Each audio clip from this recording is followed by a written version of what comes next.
topic natin tungkol sa mataas na creatinine at kidney disease. Okay, ang daming Pilipino may kidney disease, ang rami nagda-dialysis, sobra hirap mag-dialysis, milyon-milyon ang ginagastos. Ngayon, para makaiwas tayo sa kidney disease, hindi tayo umabot sa dialysis, marami tayong mga tips na ibibigay. Pero syempre, pinakamaganda, pag mataas ng creatinine, ito kasi sign na may kidney disease ka na, maganda magpa-check po sa nephrologist. Nephrologist, ang kidney specialist, siya talaga magbibigay. Yung akin general guidelines lang para hindi tayo umabot sa dialysis, hindi lumala yung kidney disease. Very common sa Pilipinas kasi maalat tayo kumain, di ba? Puro matataba, hindi nagpapa-check up, marami may high blood, okay? Bakit tumataas ang creatinine? Pag may sira ang kidneys, tataas ang creatinine. Nasa blood test yan. Pag may bara, may kidney stone, dehydrated, mahina uminom ng tubig, laging pinapawisan, malakas kumain ng protina, kumain ng 5 pork chop, yun lang, walang kanin, puro karne, napapagod ang kidneys, nakakataas ng creatinine. Sobrang exercise, sobrang jogging, sobrang pagod, nakakataas din ng creatinine. Gamot, tulad ng sinabi ko, pain reliever, mga mefenamic acid, ibuprofen. May chance, hindi ko sinasabi lagi, pwede tumaas ang creatinine, masira ang kidneys. Kaya lagi ko sinasabi sa inyo, ingat sa pain reliever. Pag nireseta lang ng doktor, tsaka pwede. Hindi pwede konting kirot, inom agad. Sabi mo, Doc, over the counter. Wala akong magagawa, ginawa nila over the counter. Pero, papaalam nyo sa doktor nyo. Hindi siya parang tsokolate na inaaraw-araw ang pain reliever. Pwede masira kidneys, pwede mabutas ang tiyan, pwede magdugo, alam ng doktor yan. Kaya, short time lang. Okay? Kung kailangan pain reliever, short time, 2 days, 3 days lang. Ito ang stages ng kidney disease. 1, 2, 3, 4, 5. Okay? Pag stage 1, medyo tumataas pa lang ang creatinine, medyo may sira lang konti. Okay pa to, maaagapan pa natin. Patagal ng patagal, after a few years, normally, ilang taon magiging stage 2, tataas pa creatinine, magiging stage 3, stage 4, stage 5. Stage 5, wala nang choice, magdadialysis na. At umaabot pa nga sa kidney transplant, ito yung talagang mahirap na. Kaya habang nandito pa lang, aagapan na natin. Yung sintomas lalabas sa mga 2, 3, 4. Diyan, lalabas na sintomas nito. Manas, mga rashes. Yung mga pagtaas ng creatinine, dito baka normal pa. Dito, mamaya tataas na 1.3, 1.5, 2, 3, 5 na yung creatinine, pataas ng pataas. Mas malala yung stage, pati potassium, tataas na. O, mag-iiba na ang diet dito, pati saging, bawal na. O, di ba, nag-iiba na. Potassium, phosphorus, sine-check. So, ibig sabihin, mahirap. Itong gamutan natin, basically, para lang dito sa 1, 2, 3, habang maaga pa. Pag nandito kasi, mahirap na mahabol. Okay? Anong habits para hindi tayo umabot sa dialysis? Almost 80,000, 100,000 Pinoys nagda-dialysis. Grabe. Huwag pipigilan ng ihi, okay? Masama nagpipigil, uminom ng maraming tubig, yung mga ayaw uminom ng tubig, delikado po yan. Huwag masyado maalat ang pagkain para hindi ma-high blood. Huwag sobrang karne, napapagod ng kidneys. Painkiller, iwas. Alak, iwasan. Magpahinga. Senyales ng kidney disease, okay? Pwedeng, pag medyo late na, pwedeng magmanas. Pwede na humina ang ihi, pwedeng manas sa paa, manas sa muka, pwede nagsusuka, pwede nagra-rashes na siya, pwedeng medyo groggy na, pwede yung hininga, medyo parang amoy ihi na siya, meron ng ganung mga sintomas. At actually, yung dating walang high blood, pwede ma-high blood. Kasi pag nasira na talaga kidneys, late na, kidneys nagko-control din ng blood pressure, na-high blood na siya. Nagiging anemic pa, nawawalan pa ng dugo.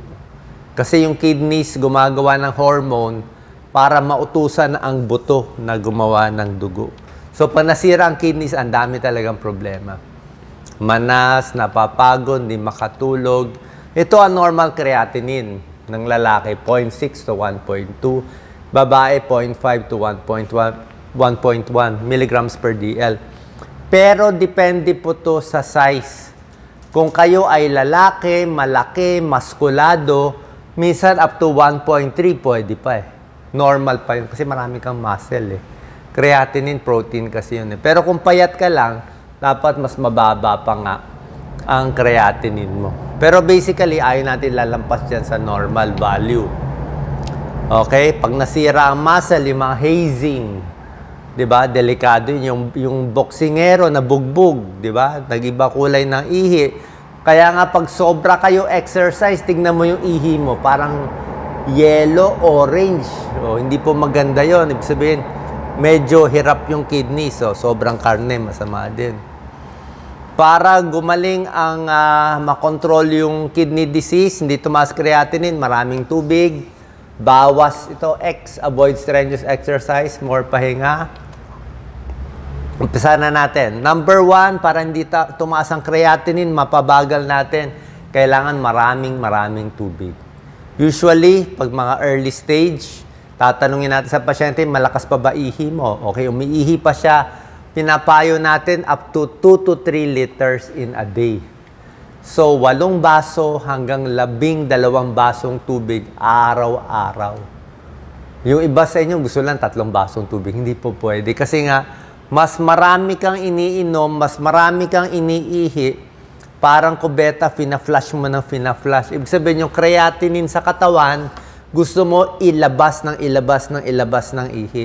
Eh kung konti lang iniinom mo, paano lalabas yung creatinine? Diba? Gusto mo ma-wash out siya. Pero may limit din. Pag lumampas ng 4 na litro, parang wala na rin effect eh. Hanggang mga 2 to 3 liters, ganun lang. 8 glasses to 12 glasses lang ang maximum. Bawas sa sobrang exercise, jogging, kahit nga mga basketball, football, exo, kailangan lakad-lakad lang. Kasi pag bigla kang nag-gym, nag-weightlifting ka, tataas yung creatinine. Pag nasira yung muscle is protein din eh.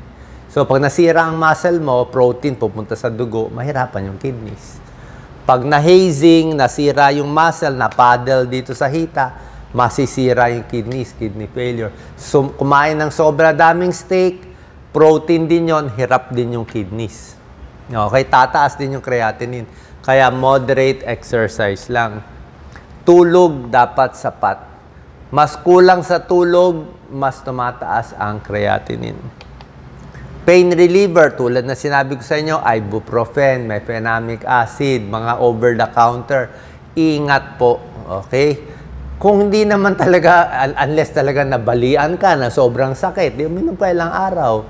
O nireseta ng doktor, pero yung konting sakit lang, konting headache lang, hindi mo na kailangan ng NSAID na pain reliever. Kung gusto nyo paracetamol, paracetamol lang. O gusto mo pamahid na lang. O pa-massage ko na lang, o hot pack na lang. Antibiotics, may ilang antibiotics na nakakasira ng kidneys, pero depende sa gamit eh. Eh kung doktor naman nagreseta sa inyo at kailangan mo inumin, kaya dapat tamang dosis, tamang tagal. Doktor lang ang magbibigay. Pero yung mga basic natin, mga amoxicillin, mga ibang safe naman for the kidneys yun. Protein na animal protein, X. Pero mga gulay pwede, munggo pwede. Yung mga supplement, yung mga bodybuilders, diba? Meron sila iniinom na protein shake, protein supplement, hindi po pwede kung meron na kayong kidney disease. Okay? Bawal na. Paano kung wala kang kidney disease, gusto mo mag-bodybuilding? Siguro pwede, pero ingat pa rin. Meron ako nakikitang pasyenteng mga bodybuilders, pag chinek mo creatinine nila, mataas.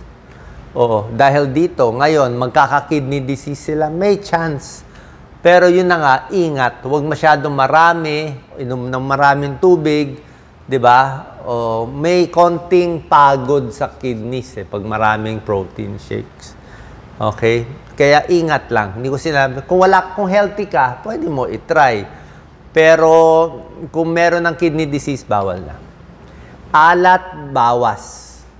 Mas maraming alat kinakain, mas manas, mas high blood. Ang top 2 causes kaya nasisira ang kidneys, ang top 2 causes kaya tumataas ang creatinine, high blood. Diba? Pag makontrol mo high blood, makokontrol kidney disease, kaya bawas alat. Diabetes ang pangalawa yan. Gulay pwede. Allowed ang gulay. Tubig, tsaa, pwede yan. Green tea, chamomile tea, pwede. Tubig siya, liquid pa rin siya. Gamot sa diabetes, pwede. Kasi gusto mo nga makontrol ang blood sugar. Pag ang diabetes 5 taon hindi na control, pinabayaan mo, wala kang nararamdaman, pwede masira ang kidney damage. Actually, number 1 na ang diabetes, tagasira ng kidneys, high blood, nakakasira din ng kidneys. Kaya pwede ang gamot sa high blood, gamot sa diabetes. Meron nga mga gamot pang high blood Minsan nga walang high blood, binibigay natin sa kidney disease kasi may pag-aaral, itong 2 gamot na to, napapabagal niya yung pagtaas ng creatinine. Yung paglala ng stage 1 to stage 5, napipigilan niya. ACE inhibitors, mga captopril, enalapril, and others. ARB, angiotensin receptor blockers, losartan, valsartan, may tulong din. Okay? Pero, doktor nyo lang magre-reseta. Cardiologist, nephrologist lang. Okay? Bawal na napanood lang kay Doc Willie kasi hindi pare-pareho Dapat sakto sa inyo. Pero basically, sa ordinaryong tao, 99% of the time, magsuswak naman to. Ito rin ang ibibigay sa inyo. Pero yung dosage, yung doktor niya na magbibigay. Nephrologist, bahala. Merong supplement, ketosteril, binibigay ng nephrologist, may tulong din. Pero siya na magre-reseta sa inyo. Okay, hindi pwede basta-basta inumin. Paano malalaman may kidney disease? Blood test, check creatinine, check potassium, check phosphorus, check yung CBC kung anemic. Urine, tingnan ko may protina. Pag may protina, may sirang kidneys. Ultrasound, para makita yung size ng kidneys. May bato ba? Lumiliit ba yung kidneys? Dialysis, kung wala ng choice. Stage 4, stage 5. Paano bababa creatinine? Creatinine, sobra taas. 5, 6, 7. Dialysis. Pagka-dialysis, baba ang creatinine mo. Kasi yung dumi sa katawan, yung makina nagtanggal. Kaya lang, dependent ka na sa dialysis. Tulad nga na sinabi ko, pag dialysis na, wala na tayong choice Papunta na sa kidney transplant Kaya gusto natin sundin yung tips ko bago pa tayo umabot sa malalang stage. Masahe, okay lang, may tulong naman po. Nephrologist ang pupuntahan ninyo. Usually, pag mataas creatinine, ang check-up every 3 months. Sabihin mo, Doc, pwede ba every year? Wag na lang. Mas maganda every 3 months. Every 6 months, kasi mamaya, nag-every year ka, pagbalik mo, ang taas na ng creatinine. Dati, stage 1 ka, bigla naging stage 3 o stage 4, di nahuli tayo. Kung every 3 months, tumaas ang creatinine mo ngayon, babaguhin mo na yung diet mo. Malamang yung karne, babawasan. General tips lang, pagkain. Okay, gusto natin low sodium, yung low potassium, low phosphorus, kung malala na. Stage 3, stage 4. Cauliflower, ito yung mga magagandang gulay. Tandaan nyo na lang. Cauliflower, low sodium, low potassium, low phosphorus. Strawberry, okay din yan. Okay, low potassium, low sodium. Isda, pwede. Huwag lang sobra dami, pero maganda yung omega-3 fatty acids sa blood pressure. Red grapes, maganda. Flavonoids, antioxidant. Egg white, mas gusto natin egg white kaysa egg yolk para walang cholesterol. Garlic, pwede yan. Okay, antioxidant din yan. Olive oil, kung ano man oil ninyo, konti lang ang mantika. Repolyo, cabbage, low sodium, low potassium, low phosphorus. Manok, wag lang prito, yung balat nga tinatanggal mas maganda. Wag lang masyado marami kasi protein siya. Bell pepper yan, antioxidant, mataas sa vitamin C. Onion, pwede po yan. Vitamin C, manganese, vitamin B. Arugula, mga gulay, pwede lahat. Mani, wag lang maalat. Radish, okay din siya, vitamin C. Pineapple, pinya, pwede po. May bromelain. Vitamin C, may manganese. Low sodium pa siya. Shiitake mushroom. Imbis na karne, parang itong karne nyo. Pwede. Okay, ano yung binabawasan natin? pag malala na yung creatinine. Pag stage 3, stage 4 na, yung mataas na ang potassium, nag-iiba na ang usapan eh. Ayaw mo na ng maalat, kahit patatas, kasi high potassium na siya. Kahit saging nga, hindi na pwede sa mga stage 3, stage 4. Pero kung early pa lang, pwede pa yung saging. Basta okay pa potassium mo, okay pa. Kaya ang chinecheck sa dugo, creatinine, potassium, phosphorus, CBC. Okay, mga junk food, dark colored soft drink, bawas. Diba, bawal. Kasi nga may phosphorus yung mga cola. Okay, trans fat, herbal supplement and vitamins, medyo bawal. Papaalam nyo sa doktor nyo kasi mataas na yung creatinine.